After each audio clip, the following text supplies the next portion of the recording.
하나님, 주님의 한결같은 사랑으로 내게 자비를 베풀어 주십시오. 주님의 크신 긍휼을 베푸시어 내 반역죄를 없애 주십시오. 내 죄악을 말끔히 씻어 주시고 내 죄를 깨끗이 없애 주십시오. 나의 반역을 내가 잘 알고 있으며 내가 지은 죄가 언제나 나를 고발합니다. 주님께만 오직 주님께만 나는 죄를 지었습니다. 주님의 눈앞에서 내가 악한 짓을 저질렀으니 주님의 판결은 옳으시며 주님의 심판은 정당합니다. 실로 나는 죄 중에 태어났고 어머니의 태 속에 있을 때부터 죄인이었습니다. 마음속에 진실을 기뻐하시는 주님, 제 마음 깊은 곳에 주님의 지혜를 가르쳐 주셨습니다. 우슬초로 나를 정결케 해주십시오. 내가 깨끗하게 될 것입니다. 나를 씻어 주십시오. 내가 눈보다 더 희게 될 것입니다. 기쁨과 즐거움의 소리를 들려주십시오. 주님께서 꺾으신 뼈들도 기뻐하며 춤출 것입니다. 주님의 눈을 내 죄에서 돌리시고 내 모든 죄악을 없애주십시오. 하나님, 내 속에 깨끗한 마음을 창조하여 주시고 내 속을 견고한 심령으로 새롭게 하여 주십시오. 주님 앞에서 나를 쫓아내지 마시며 주님의 성령을 나에게서 거두어 가지 말아 주십시오. 주님께서 베푸시는 구원의 기쁨을 내게 회복시켜 주시고 내가 지탱할 수 있도록 내게 자발적인 마음을 주십시오. 성경에는 많은 색깔들이 등장합니다. 성막과 성전의 기물, 제사장의 예복 같은 여러 곳에 청색, 자색, 주홍색, 자주색, 초록색, 하양색, 검정색 등 다양합니다. 선지자 이사야는 죄를 검다고 하지 않고 진홍같이 붉다고 했습니다. 오라 우리가 서로 변론하자. 너희 죄가 추홍 같을지라도 눈과 같이 이어질 것이요 진홍같이 붉을지라도 양털같이 되리라. 시편 51편에는 진홍같이 붉은 죄에 대한 처절한 고백이 등장합니다. 죄의 회개를 단순하게 죄송합니다, 나를 용서해 주세요 라고 생각하기 쉽습니다. 그러나 시편 51편을 보면 회개는 단순히 죄를 지었습니다, 죄로부터 멀어지는 것이 아니라 하나님을 향하는 것이라는 것을 분명하게 말해주고 있습니다. 즉 회개는 단순히 죄를 덜어내는 것이 아닌 깊은 기쁨을 회복하는 과정입니다. 그래서 시인은 내 죄악, 내 죄, 나의 반역, 내가 지은 죄라고 철저하게 나의 죄를 고백하고 이렇게 회복을 위한 소망의 기도를 10절 이하에서 드립니다. 내 속에 깨끗한 마음을 창조해 주시고 내 속을 견고한 심령으로 새롭게 하여 주십시오. 주님 앞에서 나를 쫓아내지 마시며 주님의 성령을 나에게서 거두어가지 말아 주십시오. 주님께서 베푸시는 구원의 기쁨을 내게 회복시켜 주시고 내가 지탱할 수 있도록 내게 자발적인 마음을 주십시오. 유진 피터슨은 메시지 성경에서 이렇게 번역을 했습니다. 하나님, 내 안에서 새롭게 시작하시고 혼돈스러운 내 삶 다시 창조하여 주소서. 나를 쓰레기와 함께 버리지 마시고 거룩함을 불어넣어 주소서. 이 쓸쓸한 유배 생활을 거두어 주시고 내 항해길에 상쾌한 바람을 보내주소서. 오늘 시편 51편의 전반부 1절부터 9절은 내 모든 죄악을 없애주십시오 라는 죄용서의 기도 내용입니다. 시편에는 참회시 또는 회개시라고 불리는 7개의 시편이 있는데 그 중에 가장 대표적인 시가 오늘 본문 시편 51편입니다. 표제어가 다윗의 시 인도자를 따라 부르는 노래, 다윗이 밧세바와 동침한 후 선지자 나단이 그에게 왔을 때 다소 긴 제목을 가지고 있습니다. 이 표제로 봐서 다윗의 가장 부끄러운 죄였던 밧세바 사건과 관련이 되어 있습니다. 1절에 하나님, 주님의 한결같은 사랑으로 내게 자비를 베풀어 주십시오. 주님의 크신 긍휼을 베푸시어 내 반역죄를 없애주십시오. 다윗은 부끄러운 밧세바 사건 후에 깊고 처절한 참회를 합니다. 그래서 1절에서 4절에 죄와 관련된 단어가 계속 반복해서 등장합니다.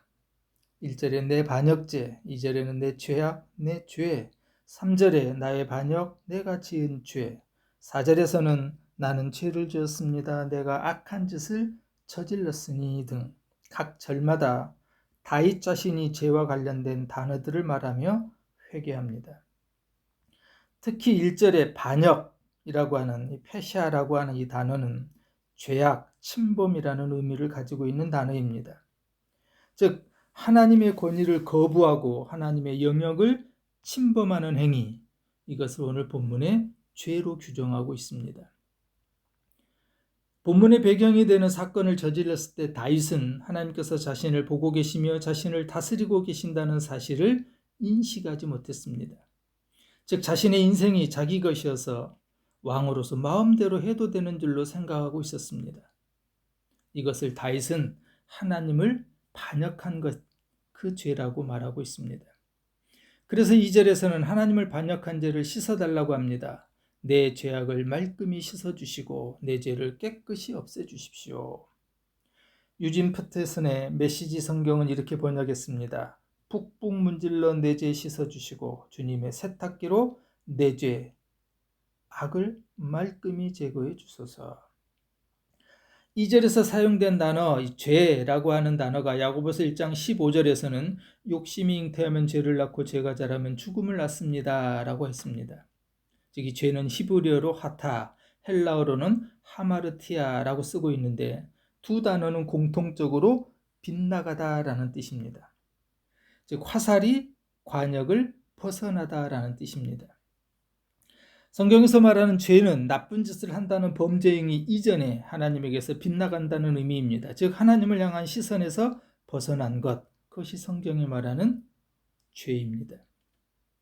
인간의 모든 죄는 여기서부터 시작됩니다. 우리는 인생의 주인을 둘 중에 하나를 선택하게 되는데 하나님 아니면 하나님을 대신하는 다른 것입니다. 하나님을 대신하는 다른 것 중에서 대표적인 것이 사탄, 나, 세속적인 가치관일 겁니다. 이런 것을 선택해 하나님을 대신하여 주인으로 삼은 그것이 바로 반역을 저지르는 죄가 됩니다.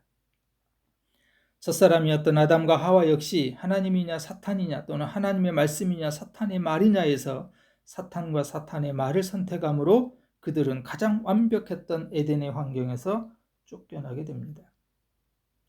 다윗은 하나님을 하나님으로 인정하지 않았고 바르게 선택하지 못함으로 하나님을 반역한 것에 대해서 깊이 뉘우치며 내가 지은 죄가 언제나 나를 고발합니다. 즉 나의 죄가 항상 내 앞에 있다고 고백합니다. 5절입니다. 실로 나는 죄 중에 태어났고 어머니의 태 속에 있을 때부터 죄인이었습니다. 죄 중에 태어났고 태 속에 있을 때부터 죄인이었다는 다윗의 이 고백은 자신이 본질적으로 죄인인 것에 대한 인정입니다. 다윗의 어머니 역시 죄인이었고 다윗은 죄인의 자궁 속에서 잉태되었기 때문입니다. 그래서 다윗은 자신이 죄를 짓는 것이 그렇게 자연스러웠던 겁니다. 다윗은 목동이었을 때부터 나라를 다스리는 왕이 되어서까지 평생 하나님을 신뢰하는 삶을 살았던 인물입니다. 이 밧세바 사건을 저지른 때 다윗이 인생을 탕진하다가 어두운 때 그 저지른 것이 아니었습니다.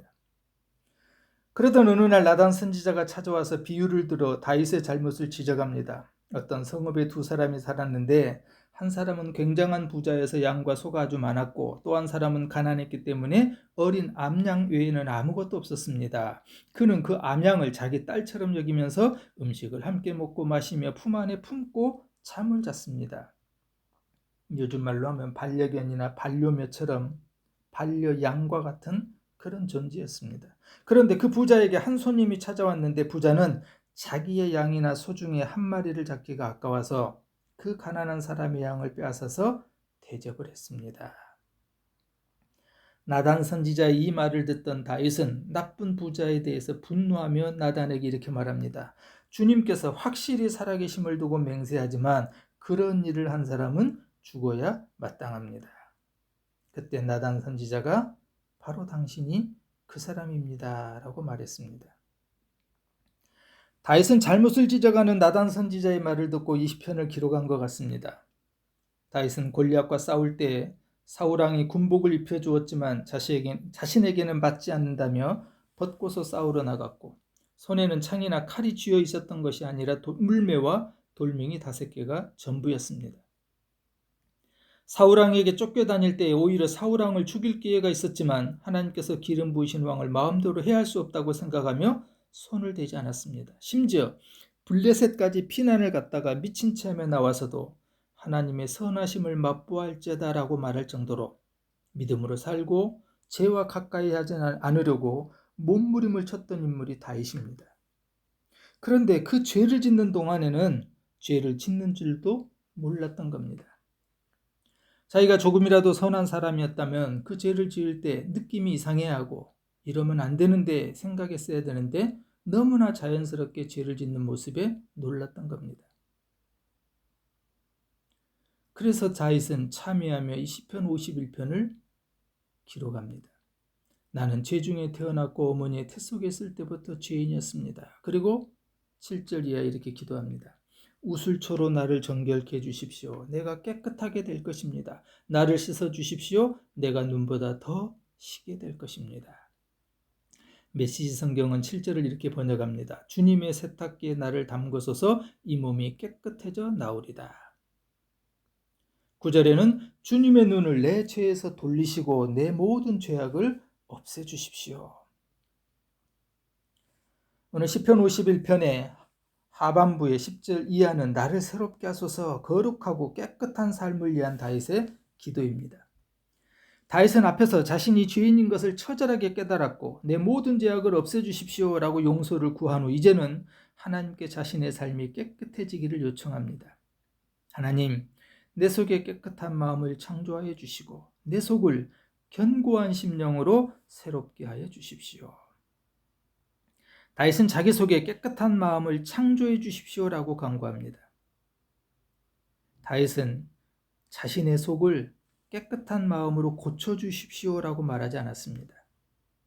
창조해 주십시오. 고쳐 주십시오와 창조해 주십시오는 같은 말이 아닙니다. 고치는 것은 망가지거나 고장이 났을 때 원래대로 복원하는 행위입니다. 그러나 창조하는 것은 처음부터 없었던 것을 만들어내는 과정입니다. 즉 10절에서 다윗은 처음부터 자기 속에는 깨끗한 것이 없었다는 고백입니다. 그래서 그런 마음을 주시면 메시지 성경이 번역하고 있는 것처럼 하나님이 내 안에 새롭게 시작하시면 하나님만을 순수하고 온전하게 섬기겠다고 다윗은 고백하는 겁니다. 11절에 주님 앞에서 나를 쫓아내지 마시며 주님의 성령을 나에게서 거두어가지 말아 주십시오. 다윗이 하나님께 범죄하고서 느낀 감정은 하나님께 쫓겨난 기분이었습니다. 쓰레기와 함께 버려진 것 같다라고 하는 메시지 성경의 번역처럼 사람이 사람에게 외면을 당해도 속이 상하고 눌림을 받는데 하나님께는 더 심합니다. 구약시대의 성령은 특정한 사람에게 특정한 때에 임했습니다. 다윗은 자신이 섬겼던 사울왕에서 성령이 떠나고 났을 때 어떤 일이 벌어졌는지를 잘 알고 있었던 인물입니다. 사울왕에게 하나님의 영이 떠나시자 악령이 사울을 사로잡아서 괴롭게 하고 번뇌하게 했습니다. 다윗은 악령으로 고통스러워하는 사울왕의 모습을 여러 번 보았을 겁니다. 또한 성령이 사울을 떠나 다윗과 함께하는 것을 사울은 발견하고 다윗을 두려워하기 시작합니다. 거꾸로 된 거죠. 신하가 왕을 두려워해야 되는데 왕이 신하를 두려워하게 된 겁니다. 그래서 결국에는 사울왕이 군사 3천을 데리고 신하임의 사위였던 다윗을 잡으러 다니고 있습니다. 사실 사울왕의 마음속에 두려움이 있었기 때문입니다. 이런 모든 과정을 아는 다윗이었기 때문에 그 일이 자신에게 일어날까 두려웠던 겁니다. 주님 앞에서 나를 쫓아내지 마시며 주님의 성령을 나에게서 거두어 말아 주십시오. 다윗의 이 기도는 철저한 체험 속에서 얻어진 진정한 고백이었던 겁니다. 12절에 주님께서 베푸시는 구원의 기쁨을 내게 회복시켜 주시고 내가 지탱할 수 있도록 내게 자발적인 마음을 주십시오. 다윗이 구원의 기쁨을 회복시켜 주시기를 기도하는 것은 자신이 죄를 범하기 전에는 구원의 기쁨이 있었는데 지금은 사라졌다는 의미입니다. 우리가 하나님께서 싫어하실 것을 알면서도 죄를 짓고 나면 신앙생활이 재미가 없어집니다. 예수를 믿는 것에 대해도 의미를 못 찾게 됩니다. 죄의 그림자 때문입니다. 다윗은 이렇게 처절하게 참회를 하면서 깨달은 중요한 것이 있었습니다. 하나님께서 원하시는 것은 찢겨진 심령, 상한 마음이라는 것을 깨닫게 됩니다. 16절, 주님은 재물을 반기지 않으시며 내가 번제를 드리더라도 기뻐하지 않으십니다. 하나님께서 원하시는 재물은 찢겨진 심령입니다. 하나님 주님은 찢겨지고 짓밟힌 마음을 멸시하지 않으십니다. 아담과 하와가 범죄한 이후로 죄인된 인간은 거룩하신 하나님과 만날 수 없게 되었습니다. 하지만 하나님께서는 우리에게 하나님을 만날 수 있는 길을 제시해 주셨습니다. 그것이 제사 예배입니다. 하나님께서는 제사를 드릴 때 짐승을 죽이거나 곡식을 곱게 갈아서 제물을 드리도록 했습니다. 그 짐승과 곡식은 우리의 죄를 대신하는 겁니다. 즉 인간은 하나님 앞에서 제물인 짐승처럼 죽어야 하고 곡식처럼 갈아지는 존재인 것을 고백하는 것이 제사 예배입니다. 다윗은 부끄러운 밧세바 사건 후에 하나님을 다시 만날 수 있는 유일한 방법이 있다면 상한 심령, 상하고 통회하는 마음밖에 없다는 사실을 깨닫게 되었습니다. 다윗이 골리앗을 쓰러뜨렸을 때가 10대 후반이나 20세 정도 되었을 때였습니다. 그리고 밧세바 사건을 일으킬 때가 약 50살 정도 되었을 때입니다. 그렇게 약 30여 년 동안 신실하게 살았던 다윗이 어떻게 전에는 저지르지 않았던 그런 죄를 저지르게 되었을까요? 그것은 순간 하나님의 은혜를 잊어버리고 하나님에게서 시선을 거두었기 때문입니다. 화살이 당연히 관역을 향하여 날아가야 하는 것처럼 인간은 하나님을 향하여 시선을 두고 살아야 하는데 그 시선이 벗어나는 순간 죄를 짓게 된 겁니다. 다윗은 하나님의 은혜의 시선에서 벗어났던 겁니다.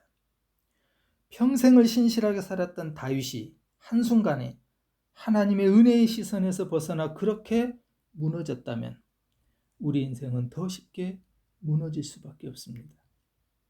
하나님 내 속에 깨끗한 마음을 창조하여 주시고 내 속을 견고한 심령으로 새롭게 하여 주십시오. 다윗의 이 기도는 다름 아닌 하나님께 시선을 두고 살아가게 해달라는 것입니다. 다윗의 이 기도는 내가 드려야 되는 기도입니다. 하나님 내 속에 깨끗한 마음을 창조하여 주십시오. 언제나 마음을 다하여 하나님께만 시선을 고정하며 살게 해 주십시오.